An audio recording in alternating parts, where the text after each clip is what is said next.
All right, testing 1, 2, 3. We good?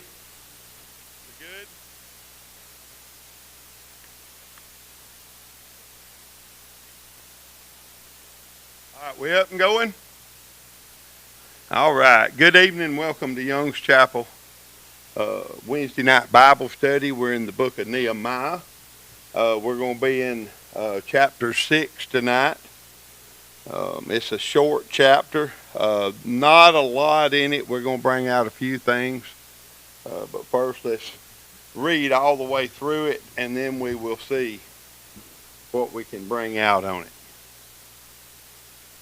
It's the heading is the plots of the adversaries. How many of you know that anything that you're going to do for God, you're going to have plots from the adversaries?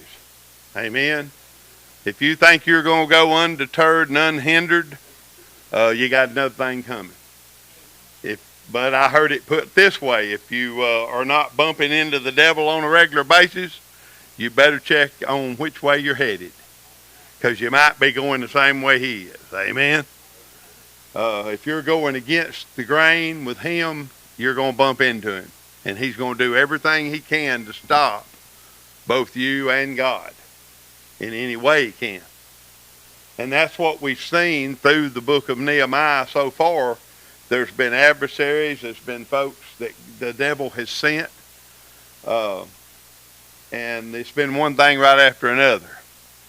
But we're getting to the close of it. In fact, we're going to see that it says in here that the wall is finished. But we're going to find out that even that's not true. Amen. All right, so here we go. Nehemiah chapter 6, verse 1. Now it came to pass when Sanballat and Tobiah and Geshem the Arabian and the rest of our enemies heard that I had builded the wall, and that there was no breach left therein, though at that time I had not set up the doors upon the gates. You see what I mean? At one point it says it's going around that it's been finished. How many, let's just hear you say rumors. Gossip. Amen? But to Nehemiah's credit, he's honest. He says, but we hadn't put the doors up yet. He puts that in there. How many of you ever seen somebody that'll give a report and they'll make it sound really good, but they're just withholding some of the facts that they didn't tell you? Amen? But Nehemiah's not that way. He's going to be honest all the way through. That Sanballat and Geshem sent unto me, saying, come, let us meet together in some one of the villages in the plain of Ono. But they thought to do me mischief. What they want to do is kill him. If we can't stop the work on the wall, let's stop the one God's put over it. Amen? Well, the head of it, the organizer, the cheerleader, the one who's getting it done, there's a lot of workers on the wall. We know that they each built at their own house. But they had to have someone over it. They had to have a leader. And Nehemiah was that leader. Amen? And I sent messages unto them, saying, I am doing a great work, so that I cannot come down. Why should the work cease while I leave it and come down to you? Amen?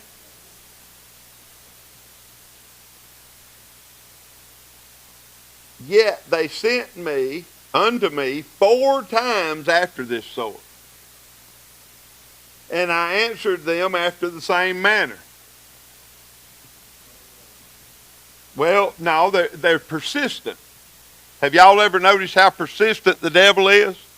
He's not going to come at you once. If he doesn't succeed, he's going to keep trying. Amen?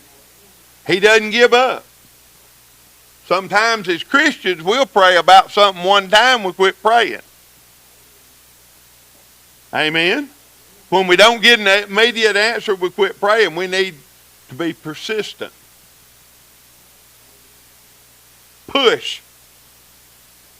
P-U-S-H. Pray until something happens. Keep pushing.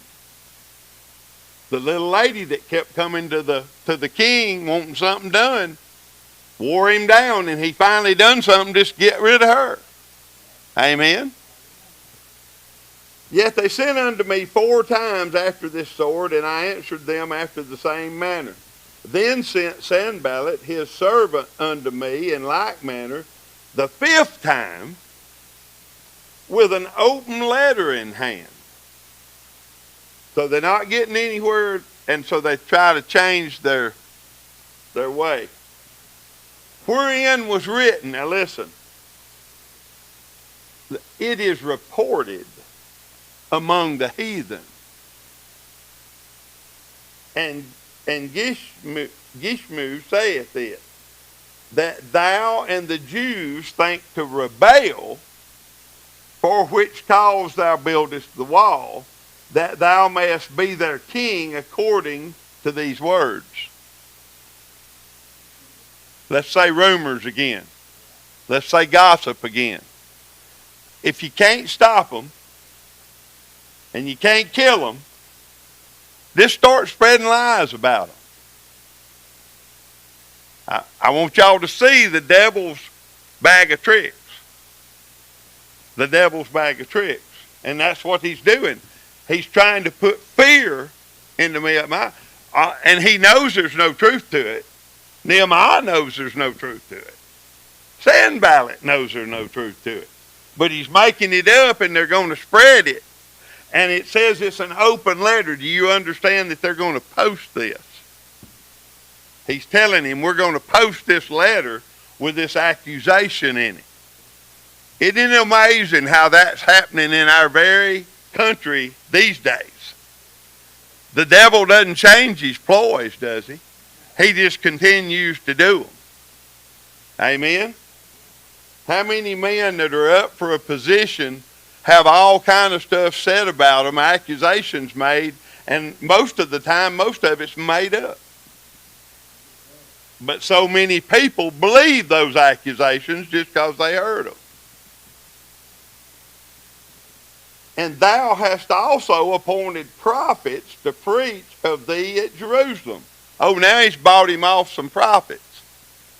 In this accusation, he's got prophets bought off to preach for him.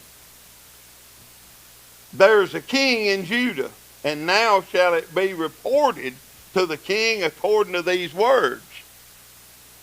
He says, so now we're going to report it back to your king in Persia. We're going to tell him that's what you're doing. See what he's trying to do? And then he says, come now, therefore, and let us take counsel together. He's threatening him. Do you see that? This is what we're going to do if you don't compromise with us, if you don't work with us.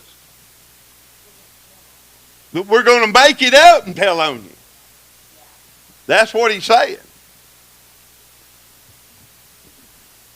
The devil hadn't changed his tricks much, has he?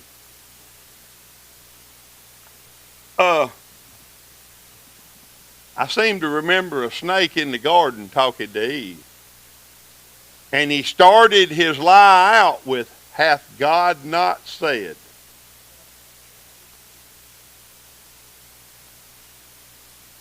Hadn't changed a bit, has he? Amen? But here's what a righteous man does to that. Verse 8. Then I sent unto him, saying, there are no such things done as thou sayest, but thou, and I'm not sure about this word, fringes. What it means is, invent. Yeah, what it means is invent. But thou invent them out of thine own heart. In other words, he's telling him, you made this up. For they all made us afraid, saying, their hands shall be weakened from the work, that it be not done. Now therefore, O God, strengthen my hands. So not only does he tell him he's making it up, but he prays to God and asks God to strengthen him. Not only was he trying to scare, I want you to see this, not only was he trying to scare Nehemiah, but when he posted this up, the workers whom Nehemiah had been over, that was going to dishearten them. You think that could be true? Well, I thought old Nehemiah was a godly man. But this says he's not. This says he's got ulterior motives. This says this and this says that. He gets that rumble going, that rumor going. So not only is he trying to scare him into compromising and talking with him, but he's trying to dishearten the workers. Because an open letter means it's going to be posted. Amen?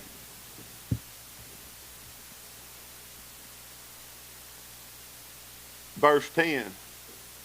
Afterwards I came unto the house of Shemaiah, the son of Delaiah, the son of Mehethabel, who was shut up, and he said, let us meet together in the house of God within the temple, and let us shut the doors of the temple, for they will come to slay thee, yea, in the night will they come to slay thee. So not only does he send him this letter, but then he buys somebody off to go to him and pretend to be his friend. I'm here to help you. They're going to come to kill you. We need to go hide in the temple. We need to go hide in God's house.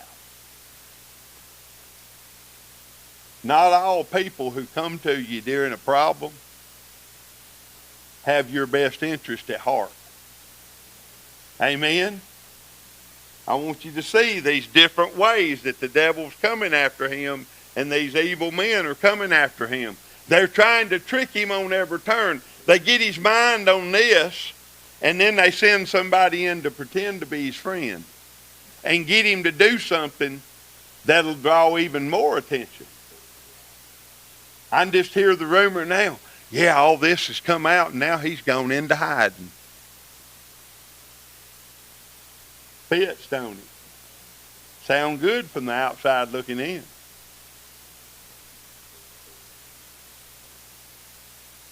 And I said, should such a man as I flee? What's he saying? What he's saying is, I'm righteous. I've never done anything wrong, underhanded. I hadn't gained from this. I'm doing God's work. I was called by God, and he doesn't have anything to fear, does he? Should such a man as I flee, and who is there that being as I am would go into the temple to save his life? I will not go in. And lo, I perceived that God had not sent him, but that he pronounced this prophecy against me, for Tobiah and Sanballat had hired him. God gives him a spiritual sense to see through the lies of the devil. Amen? Therefore was he hired that I should be afraid and do so and sin, and that they might have matter for an evil report, that they might reproach me. My God, think thou upon Tobiah and Sanballat according to these their works, and on the prophetess Noadiah and the rest of the prophets that would have put me in fear. He's turned them over to God, isn't he? Turning them over to God. Now, between 14 and 15, I have another subheading. The wall is finished. So the wall was finished in the 25th day of the month Elul, in 52 days. 52 days. Think about that. And it came to pass that when all our enemies heard thereof, and all the heathen that were about us saw these things, that they were much cast down in their own eyes, for they perceived that this work was wrought of our God. No matter what they did, they couldn't stop it. No matter what they did or said or threatened, they couldn't make the man of God stumble. Moreover, in these days, the nobles of Judah sent many letters unto Tobiah, and the letters of Tobiah came unto them. He gets a little more insight. Guess what? Tobiah is married to one of the daughters of one of the nobles. So they were giving reports on everything that was being said and done inside of Jerusalem to the enemy. For there were many in Judah sworn unto him, because he was the son-in-law of Shechemiah, the son of Arah, and the son of Johanna, had taken the daughter of Meshullam, the son of Berchai. Also they reported his good deeds before me, and uttered my words to him, and Tobiah sent letters to put me in fear. So they'd come and say, this guy's not so bad, this guy's doing this, and he's really a good guy. And they talked him up, and then they'd turn around two-faced and run, and whatever they had heard while they were there, or whatever Nehemiah said, or anything they could overhear, they were telling to the enemy. What'd that make them? Two-faced and a spy, right? But they had ulterior motives, right? So what we see in 6 is, as a total oversight, is that the devil's going to keep trying to stop whatever you're doing for God. He's going to try many things. He's pretty sharp when it comes to that. So we just have to be sharper. We have to keep our eyes open. And the thing to remember is, if we never do anything wrong, we don't have to worry about hiding anything. Amen. Nehemiah could say, I'm innocent. All I've ever done is what God asked me to do. I've never benefited. I've never used my position for gain. In fact, I fed, done this and that out of my own pocket. He was feeding 150 or more at his table every night. And wasn't taking the stuff that he could have took for being governor, as the others had. We found that out in chapter 5. Amen. It's a whole lot easier to repel the fiery darts of the wicked when you've done the right thing. Yes, ma'am. All right.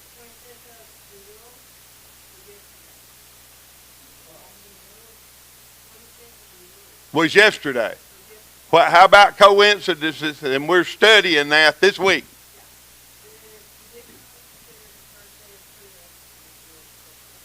Okay. So on the Jewish calendar, the date that was just given in this chapter that we're studying tonight was yesterday, on Tuesday. How's that for a coincidence for you? Only God. Amen. I love it when God shows up and shows out. You say, you really believe that was planned? Everything with God is planned. Amen. He knew exactly who would be here tonight. He knew what we'd be studying tonight.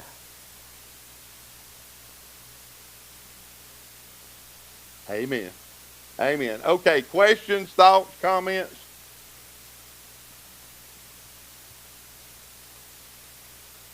Anybody? How are we doing? It didn't take long at all tonight. We thank you for being with us tonight. We hope you've enjoyed it. Due to Thanksgiving coming up and several special events that we have, we will not be having the Bible study over the next 4 weeks. We have other things that we're going to be doing here in the church. So we hope you'll tune back into us when we get started back up. Thank you and have a blessed night.